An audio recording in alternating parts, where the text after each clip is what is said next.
Hi everyone. I want to talk a little bit about religion and veganism. So, in most religions that I have read about and studied, like Christianity, Buddhism, Jainism, etc., I've found that many of these religions do teach compassion, but it's people's interpretation of what's in the Bible. They pick and choose what they really want to read or what they want to believe. And they want to misinterpret what other passages say. Now, you can definitely say that Christianity and the Bible and Buddhism are all vegan. And if you really look at certain passages, yes, they are vegans passages, like Genesis 1:29 and 30. Like Buddhism, where the first precept is not to take a life, not to harm another. But then people twist the meanings because they want to consume animals. Just because that is what the religion mandates. Now, in certain religions like Jainism and Buddhism, they may, or even in Hinduism, they may preach vegetarianism, but they still are part of the herding paradigm, the herding culture, which is seeing other animals as property and as food. And so, if we are still consuming any animal products, no matter where it comes from, no matter how it's derived, no matter what labels are attached to it, we're still using, exploiting, and stealing from animals, non human animals. So, when we take a look at religion as a whole, it is still an institution. And institutions are here in this capitalist society, maybe capitalist or communism or whatever society. It's still based on one thing: herding animals, seeing non human animals as property and as things to be used, especially for food. So we're never going to change anything in this society unless we change the core paradigm, which is capitalism, and capitalism is herding a herding culture because capita means head, as in head of cows, sheep, goats, etc. So again, the only way to change the whole system is to create a new system, totally new, and disregard the other system, which is herding of animals, herding culture. So even though religions, a lot of religions and spiritual traditions teach compassion and love and caring and so forth, religions as a whole, as an institution, does not. It continuously teaches and reinforces people to consume animals and animal products. And I mean all animals products. May it be animals used for food, clothing, entertainment, pets, what have you. We still see other beings as property. We still see them as things to be used. We still see their things like their secretions to be used and consumed. I'm talking about all animals and all animal products, and no matter how they're derived. And so we must be vegan. We must stop eating the flesh of animals, the secretions of animals, dairy, eggs, honey, etc., animal clothing, animals for entertainment testing, etc. We must also understand the negative implications of pet ownership and of sanctuaries. Now, I'm not saying that we should disregard all pet uh, relationship with humans, sanctuaries. I'm not saying they're all bad or they're all not, they don't have their own, positive place in the world.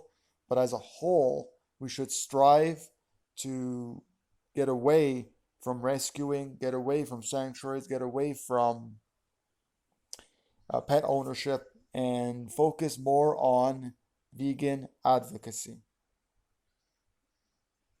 Because, in my opinion,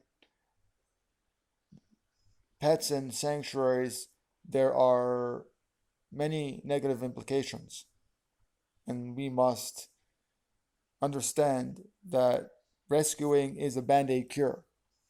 If we're not, for the majority of our time, if we're not promoting veganism, if we're not advocating for veganism and animal rights, then we're not really doing our part.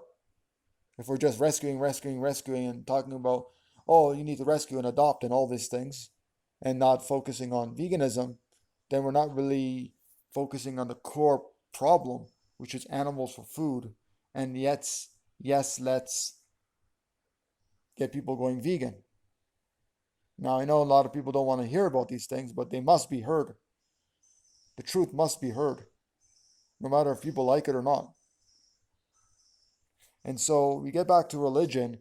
Again, religion teaches us a lot of good things.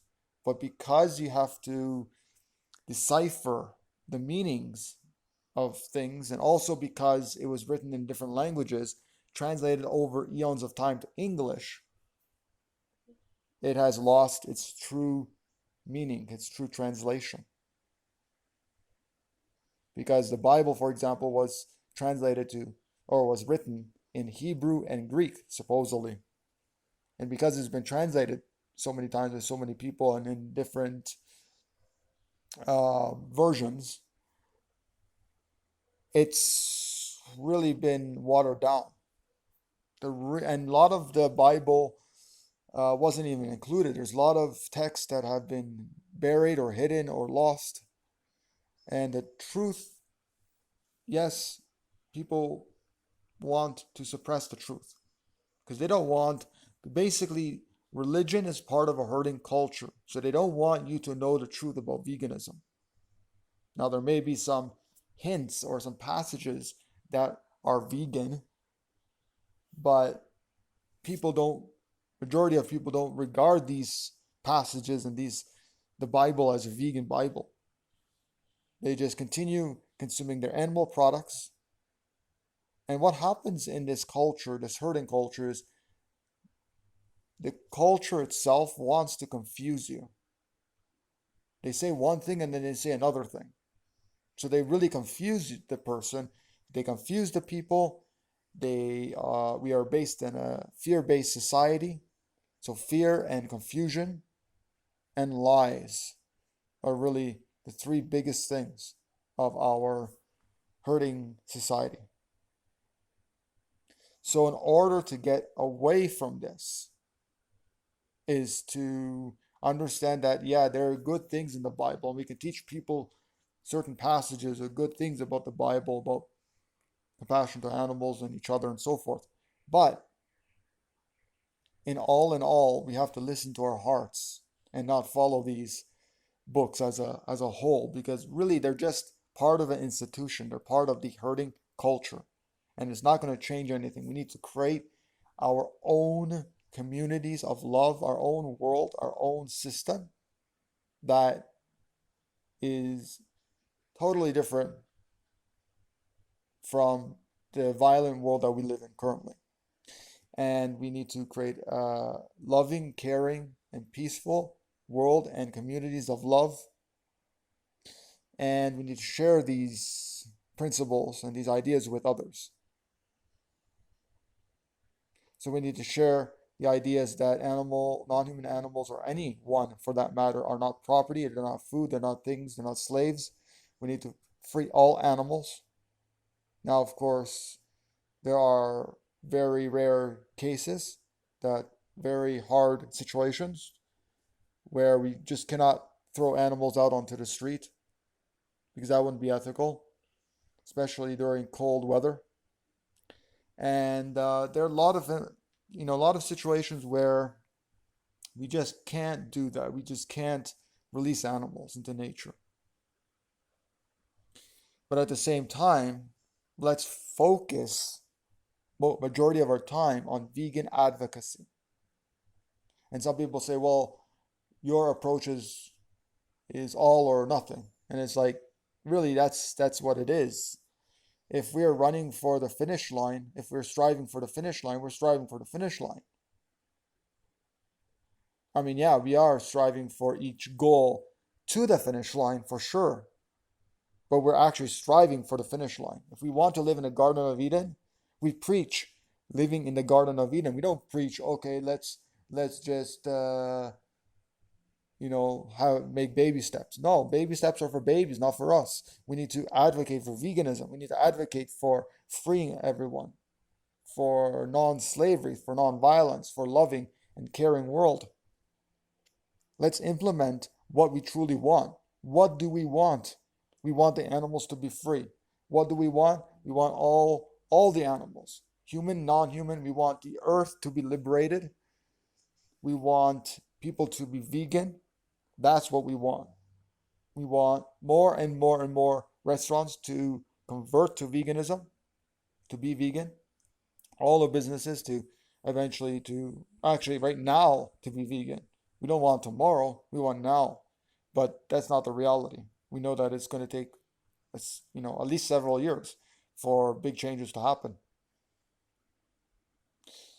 And so again, to recap, religion, we should not follow religion as a whole, as an institution. We should not follow. We should follow our hearts. Yes, there are good parts and good things about religions and about the holy books like Bible and so forth. But at the same time, let's not take these things as truth, as the word. Let's follow our hearts. Let's promote veganism. That's really what I want to say. If anybody has anything they want to add, please do post it down below. Or if you want to send me a message, do so as well. Please don't forget to like this video, give it a thumbs up, and share it around with all your friends and family or anyone you think would find it useful. And don't forget to subscribe to my email newsletter and also to the YouTube channel. That's about it, everyone. Thanks for joining me. I'll see you soon.